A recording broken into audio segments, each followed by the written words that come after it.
Hey, everybody. Welcome to the Phillies Talk podcast presented by Team Toyota. Corey Seidman and Jim Salisbury here with you, coming off a crazy night for the Phillies, who dug a 7-run hole against the Cubs and then ended up winning 17-8 in one of the craziest games you'll see. There was a note from ESPN that the Phillies are the first team since at least 1990 to trail a game by at least 7 runs and win it by at least 9 runs.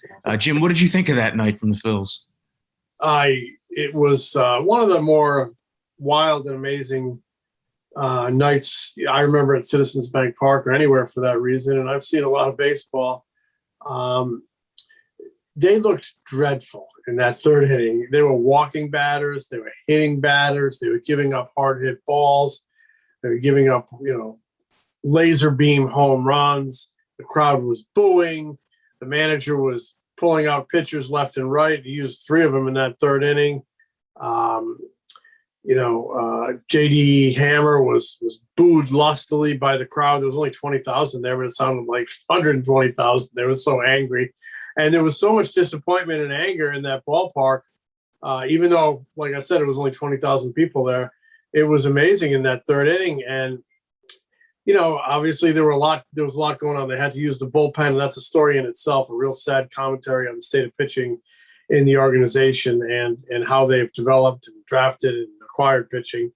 But in the small picture, they're in a pennant chase, a playoff chase, and my God, they're down 7-0 in the third inning. It's an awful situation. And then to come back there in the fourth inning against the Cubs' best pitcher, Kyle Hendricks. Cubs had a similar inning where they don't pick up the ball on defense. They walk people, they hit people. They give up big extra base hits, hard hit balls, and all of a sudden the Phillies have tied the game. So amazing swings of emotion, an amazing show of resilience by the Phillies to be down 7-0 on a night when you're pitching the bullpen. That's demoralizing enough that you have to go with the bullpen, that you don't have enough starters. But to dig it in and come back against Kyle Hendricks and then, keep tagging on runs like an onslaught and win that game. One of the most important wins, one of the most wild wins. One of the best wins of the season, and another chapter in the Bryce Harper show. I think every MVP, or I should say most MVPs have like a signature game or two when they just transcend everything, where they often put a team on their back and carry them. I mean, I think that's the definition of MVP, but there's always that 1, 2, or 3 games that just rise above everything else and stand out in that MVP quest. And that might have been the game for Harper. It's been that way the entire second half. But, he gets 2 walks, he gets 2 doubles, a 3-run home run, and really electrifies the crowd. I thought helped lead that win, both in terms of production and the emotion and energy and electricity that he that he provided and gave the team, and I think the team fed off. So that might be one of the moments that sticks out in voters' minds. Joe Girardi basically after the game came out and said he thinks he deserves the award. Harper said that he doesn't pay attention to the numbers, but I'll tell you what, the numbers are very, very impressive here in the second half, and very impressive when you stack him up in Major League Baseball and the National League on the whole. Jim, since August 20th, a span of 25 games, Bryce Harper's hitting .404 with a .509 on base percentage and an .888 slugging percentage. And in those 25 games, he has 21 extra base hits. And now you sit here, you look at the National League leaderboards on the 17th of September as the Phillies have 16 games left. Harper ranks second in the National League in batting average. Second. There's only one guy in the NL with a higher batting average, and that's Trey Turner. Harper ranks second in on base, second in slugging, leads the majors in OPS. He's second in doubles, fourth in home runs, fourth in runs. So really the only category where he's not toward the top of the National League leaderboards is RBIs, and that's obviously not all his doing. That a lot of that has to do with the guys who are or are not getting on base in front of you. And I know we talked about this earlier in the week, and we mentioned that there were other candidates, guys like Fernando Tatis, maybe Freeman and Riley on the Braves. But when you put together all of these numbers and you look at what Harper has done, especially down the stretch, I don't see how it could not be him as we sit here today. I mean, if the season were to end today, I don't see how it could not be him, especially when you factor in that Tatis, who's probably next in line, his team has stunk for a month. It's not like they're in a much better position than the Phillies. No, and I'm looking at some numbers as well. 70 extra base hits to lead the National League. And that OPS leads the majors. You don't see why it wouldn't be him right now, but I have to remind you, there are 16 games left. And, the object of this game is to win and to get your team to the postseason and take your chances in October and, try to make a run. The voting is based on the regular season, but the Phillies have 16 games remaining in the regular season. And while I will, definitely agree with you that he might be the front runner here. It might be his award to lose. I still think he needs a finishing kick here because his team needs him. His team needs him to continue to be that guy that carries them. That's just the way it is. I mean, Rhys Hoskins is out. That's a big bat. JT Realmuto's had all these nagging injuries, including another one there on Thursday night. Bryce Harper needs to keep it up. And he knows that. He talked about that after the game, that, the season's not over. He needs to continue to play well. Team needs to continue to play well. And that's the right frame of mind. Says he's not focused on the MVP. He's focused on the playoffs. And that's the way it should be, because if you focus on the playoffs and focus on playing well, then something like the MVP will take care of itself. It's like, it's like a hitter. You don't go up there looking to hit a home run. You look to go up there to hit the ball hard somewhere. And if you catch it just right, it becomes a home run. In that regard, it's very similar to, hitting a home run. A hitter doesn't go up there trying to hit a home run, or shouldn't go up there trying to hit a home run. He should go up there looking to get a good pitch and hit the ball hard somewhere. And if you hit the ball hard somewhere and catch it just right, it might go over the wall for a home run. But focus has to be on a good swing and good hard contact. And it's the same thing in the MVP race. Focus on playing good. Focus on helping your team win. And if those things happen, MVP race takes care of itself. Well, one of the determining factors in whether the Phillies win and make the playoffs or not is going to be how they fare in these bullpen games, which you mentioned a little bit earlier. They have 3 left here, Jim? Yes. By my calculations, 3 left. They've had 3 and they have 3 left. And there's a lot there. It tells you how bad this division is, that a team with this kind of bullpen, we're not talking Tampa Bay here, that a team with this kind of bullpen can even think of surviving. Having 6 bullpen starts over the final months of the season tells you how thin they are in starting pitching depth, and that is just a sad commentary on the state of things in the franchise, state of their drafting, developing, and acquiring of pitching. Pitching's number one commodity in the game, and the Phillies have just done a very, very poor job getting enough of it. So they've really struggled in 2 of these bullpen games. They got by with the first one, did pretty well. I asked Girardi after Thursday night's game when, the first 4 guys out of the bullpen just were lit up, basically. Bedrosian didn't pitch badly, I shouldn't say, but it was mostly Matt Moore and, J.D. Hammer that really got leaned on. I asked him if there's a chance that he might reconsider on Tuesday night when they would have to use the bullpen again. And we've talked about this before. Joe doesn't always tip his hand. He very seldom tips his hand, doesn't always let you know what he's thinking. But I heard I thought he hinted at, he could look to reconsider. And the guy that finished last night's game, Adonis Medina, is stretched out as a starter at AAA. Maybe they reconsider this bullpen thing and try to use a guy like Medina out of the gate Tuesday night against Baltimore and say, go as long as you're effective, and hope that he can give you some innings just so they can, eliminate these kind of quick 1-inning guys from the early part of the game. I think it would still stack up as predominantly or significantly a bullpen game, depending on what whoever starts could give you, probably Medina. But it might be something they have to consider. He didn't commit to it. He said there's a lot to think about there. But just the fact that he admitted that, quote, they need to figure something out in that spot tells you that the wheels are turning they see what we see. It hasn't worked. At Team Toyota, now's the chance to build your next new Toyota exactly how you want it. So get the process started and reserve yours today. Or find a certified used Toyota or budget-friendly used car of any make.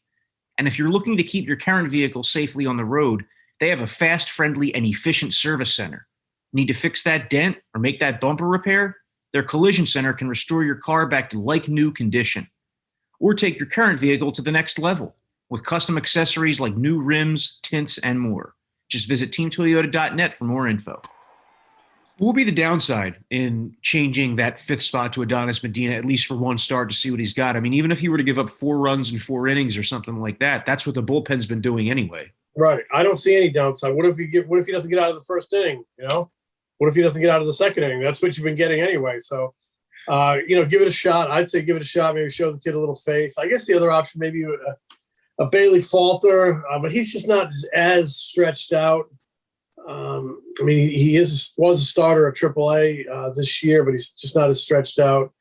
Had that bout with COVID and set him back. But I think they need to adjust something. I think they need to adjust something even symbolically, and for the message it sends to your everyday, players, your position guys, your lineup, your guys in that clubhouse, that we recognize this hasn't worked. We recognize you're doing everything you can do to stay in this, and you're battling back from 7-run deficits. We're going to try to do something else to give you a more of a chance to stay in that game. Yeah, talking about doing everything you can to stay in this, that kind of describes JT Realmuto's second half. He's doing everything he can to stay on the field as the injuries pile up. I mean, it's a real laundry list for Realmuto this season, as you wrote about at NBCSportsPhiladelphia.com. So tell us about this latest injury that he may have suffered Thursday night. Yeah, just a bunch of nagging ones all year long, and they like you said, they stack up and they become very difficult to handle, and they really sap your production. He was hit on the left elbow in that big inning the Phillies had. Was it the 4th inning? When they batted around, they sent like 12 men to the plate. I mean, Harper started it and had with that double, and then he had that walk, and JT Realmuto actually. For the second night in a row, has a big run-scoring hit after they walked Harper, after Harper drew a walk. So that's really key protection that they've been looking for in that 4-hole behind Harper. They walk Harper, make him pay it, and Realmuto has done that 2 nights in a row. Unfortunately, earlier in that inning, he took a pitch off the elbow tricep area on his left arm, and he experienced swelling. He had to leave the game late. Had an x-ray, which was negative, but he was not available for any comment after the game because he was packed in ice in the training room. They were treating it before they get on the buses to go to New York, and I'm sure they treated it all night probably, and they're going to do so again today. So Joe Girardi said it's a game-time decision, or he'll know more when he gets to the ballpark today whether he has Realmuto Friday night in New York. I mean, it would be a big loss. I know he hasn't had the season anybody hoped for, especially him, but he's had a lot of injuries, and he has swung it well. A couple 3-hit games lately. He's made the Cubs pay when they walked Harper lately. He's got a big home run. He's swung a productive bat, just what they really need in that 4-hole, and had that cortisone injection or anti-inflammatory injection on Sunday. And that stuff can work for a while and really get you going. It looked like he was getting going. That right shoulder where he had the injection was feeling better, and all of a sudden now he's got a problem with his left elbow. Add it to the list. Broken right thumb. He had that deep bone bruise on the heel of his catching hand, where the lower part of the hand is exposed underneath the catcher's mitt. Deep bone bruise there that required him to go on the IL. And he recently, throughout the second half, has had the shoulder issue, now the elbow. Man, he takes a licking and keeps on ticking. He's a tough guy. And I'm sure he'll do everything to get on the field Friday night. If he's not on the field Friday night, you can guarantee this. That thing is hurting, and he can't go because he wants to be out there in a pennant race, a playoff race, and he's a tough guy. He really is a tough guy who's taken a beating this year. All those injuries that you referenced, plus there was also a game where he took foul balls to the mask twice in the same at bat, and then when he came back, took another foul ball to the mask. So, I mean, he has been through a ton this season. Injuries in the field, just freak injuries that he's dealt with. But yeah, the Phillies need JT Realmuto because even if he was cold there for about a month or 5 weeks or whatever, that doesn't mean that he's going to be cold over these final 2 weeks. And as you said, he's had a couple of good games here lately. And if you remove that bat from the lineup, you have even less protection for Harper. Protection's been an issue really since Rhys Hoskins went down. Everybody hit on Thursday in the 17-8 win. I mean, you had guys like McCutchen hitting and Didi Gregorius hitting. And Didi's just still so important to this whole thing because he hasn't gotten going at all this season. He's another guy who's been marred by injury. He's dealing with pseudo-gout as he has all year, and he thinks it's really sapped his effectiveness both at the plate and in the field. But, man, these final 2 weeks for Didi are just so big in terms of the Phillies' positioning in the playoff race and also just figuring out, like, what the hell do you do with him next year? Yeah, all the pieces matter, as the great Lester Freeman said in The Wire. Every piece in that lineup. You lose Realmuto, that affects so much. It affects the playoff chase. It affects Harper's protection. It affects Harper's productivity. It could affect the MVP race. Not that that's the most important thing. But you mentioned Didi. Well, I don't know what they do with him next year. He's had a poor year. It's come at a time where he's north of 30 now. When that happens, you don't know if it's a down year and they're back and they're going to bounce back, or it's a sign of a serious decline. But he has not looked good. He's had that bad elbow, but I think his hands look really hard in the field. His hands do not look good. He's booted a lot of balls. He throws everything flat-footed, which doesn't help his, performance in the field.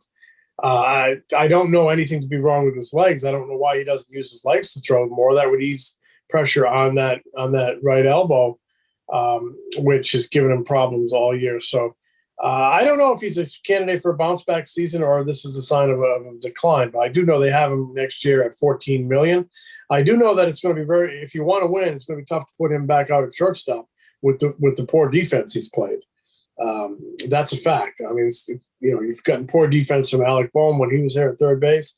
Left side defense, left side offensive production, both an issue. Left field an issue going forward with McCutchen's contract running out, and just his overall ability to hit right-handers. Odubel Herrera's been Odubel Herrera up and down. So there's 4 spots that I think you really need to dig into in the offseason. But in the short term, Didi had a big 2-run double in that uprising on that 7-run inning on Thursday night. I believe he might have put him ahead. I don't know. I have to go back and look at it. It's all a blur. But I know he had a big hit.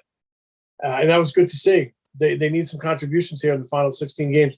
They need some contributions from some surprise guys other than Bryce Harper. It would be great if Didi had his best 16 games of the season. It would be great if Realmuto could roll off the trainer's table and have 16 really great games, right? Freddie Galvis is hit for some pop at third base, giving him as Torres has tailed off, giving him a little bit of pop over there.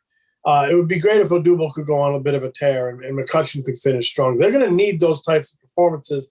And on top of it all, they're going to need to pitch.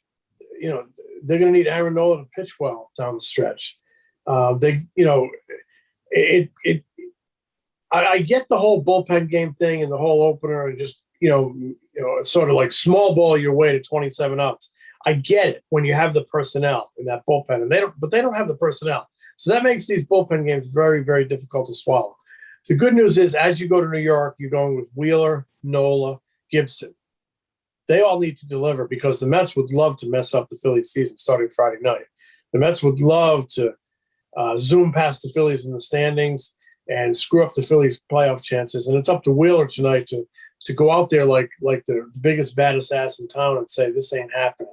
I'm getting us off to a good start tonight. And then Nola's got to get over the September 1-inning, bad inning stuff, pitch well Saturday. And then Gibson has got to get over 3 tough ones in a row and pitch good Sunday. And then you need to continue it for 13 more games. So it's really interesting. And I find it interesting and entertaining down the stretch. As ugly as that game was in a lot of ways Thursday night, it was entertaining. They got a chance. It's not a perfect race. It's an ugly race. But that's where they are, and we'll see if they can get those surprise performances down the stretch to deliver them to the postseason or winning season for the first time in a decade. Would it qualify as a surprise performance if Aaron Nola pitches well in his final couple starts here? Because, I mean, he has just been it's been tough to watch this again in September from Nola, that he has these starts where he's great for a couple innings, then he falls apart in the middle innings. And, Saturday night's another big test for him. This past Sunday, he had a chance to get the Phillies to a split against the Rockies in that 4-game home series. And again, he just fell apart, giving up that 0-2 home run to Garrett Hampson, which opened the floodgates for the Rockies, who went on to win that game. But looking ahead at this Mets series, you have Nola going Saturday night. The Mets have lost 7 of their last 10. They enter the series 2.5 games behind the Phillies. But Nola and Kyle Gibson behind him on Sunday haven't exactly inspired much confidence the way they've pitched here in September. No, they haven't. And this is the time where veteran players need to inspire confidence. They need to have their best play of the season. September, playoff chase. I mean, Bryce Harper's doing it. Realmuto's done it the last 3 games. It's just a shame that he's banged up. But the Nola thing remains a head scratcher. The one bad inning thing remains a head scratcher. Actually, it's not so much a head scratcher. You make mistakes over the plate. I mean, he doesn't have, Randy Johnson in his prime stuff, Schilling in his prime stuff, Smoltz in his prime stuff, Verlander in his prime stuff, Scherzer stuff. Aaron Nola is all pitcher. He's got to change speeds. He's got to locate. He's got very good stuff. It can be electric and sharp and swing and miss and strikeout stuff, but he's still at heart is a pitcher through and through. He's got to locate and change speeds. And he's got to do that over these final, what has he got? I guess he's got 3 starts left. He's got to do it. It's got to start Saturday night in New York. You asked if it would be a surprise if he pitched well. We all know it's in there. I think we all know it's in there. But it's just not been consistent enough throughout this season. And thank goodness they're in the National League East, where it remains wide open just because everybody's performed so poorly, and it's just an inconsistent division that no one's taken control of. It reminds me of an old Gordon Lightfoot song called "Race Among the Ruins." Race among the ruins. That's what this National League race is. It's a race among the ruins. So when this podcast is over, you can cue up old Gordon Lightfoot song, "Race Among the Ruins." It's already ready to go on YouTube. All right, so here go the Phillies. Zach Wheeler against Taijuan Walker on Friday night. The Phillies have 5 series left. The Mets, Orioles, Pirates, and then road series to end the year against the Braves and the Marlins. That Braves series, second to last series of the season, man, I mean, the Phillies are 3 games back as we sit here on Friday. And as long as they're somewhere between, 3 and 4 games back, they're still going to feel like they have a shot there in the final week. Well, they should. You should feel like you have a shot. You're not out of it till you're out of it. The Braves certainly haven't lit it up to run away with this thing. They've sort of done just enough to stay there, and the Phillies have cooperated just enough to not catch them. But, this thing, I hate to even look ahead to that final week, which is loaded with potential landmines. I mean, Atlanta and then Miami. We know how they struggle in Miami. The Mets are going to be ready to play this Phillies team tonight. I have a feeling, and the Phillies, Zach Wheeler really needs to make a statement in that first few innings that, sorry, you ain't beating us tonight. You hate to put it on him like that, but that's what he gets paid the big bucks for. That's what he's an all-star for. It's probably what he's craved. That's why he wanted to pitch in pennant races and be the guy in Philadelphia. So tonight you have to be the guy, and he's been the guy all season. He's had a great year, and he needs to continue down the stretch. So he needs to get the series off to a good start. You need to have a good series. You can't get overtaken by the Mets. And then you need to come home and you need to absolutely just put the Orioles and the Pittsburgh Pirates through the wood chipper. I am sorry. You need to put them through the wood chipper. And that's not always easy when you play these teams that are, 30 games under 500 and playing for nothing, because they're loose. They got young guys in the lineup. And there's no pressure on them. And sometimes those teams are very tough to beat down the stretch, but the Phillies themselves have to remain loose and really get after the Orioles and the Pirates in their final homestand, because that could really, I don't know if it can, make you a good homestand against those 2 teams, because, you still have to deal with the other variable, what's happening in Atlanta, but it certainly could break you if you play poorly against those clubs. So it's just a huge 16-game stretch here for the Phillies. Yeah, those Orioles and Pirates teams, they have the second and third worst records in all of baseball. The Orioles already have 99 losses here with, more than 2 weeks to go. So no excuses not to clean up in those series. And meanwhile, the Braves have an 11-game road trip, an 11-game West Coast trip that they begin Friday night in San Francisco. They have 3 in San Fran, 4 in Arizona, and then 3.5 games in San Diego, where one of them is the resumption of a suspended game that was earlier in the season in Atlanta. The Braves are trailing that game by 1 run in the middle innings.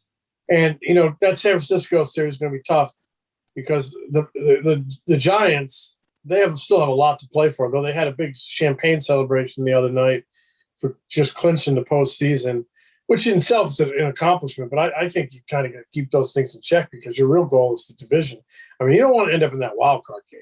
So they're still in a dogfight. They're playing for everything. They're giving you everything they got, those San Francisco Giants right now, and that that bodes well for the Phillies because they're going to be playing the Braves. So maybe the Phillies can get some help from their old friend brother Gabe Kapler as he rolls his way into October and the well-deserved National League Manager of the Year award.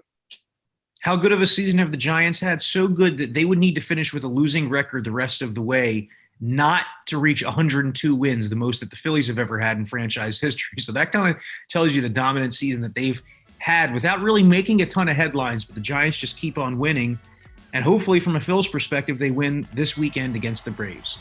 That's going to do it for this Phillies Talk podcast. He's Jim. I'm Corey. Talk to you early next week.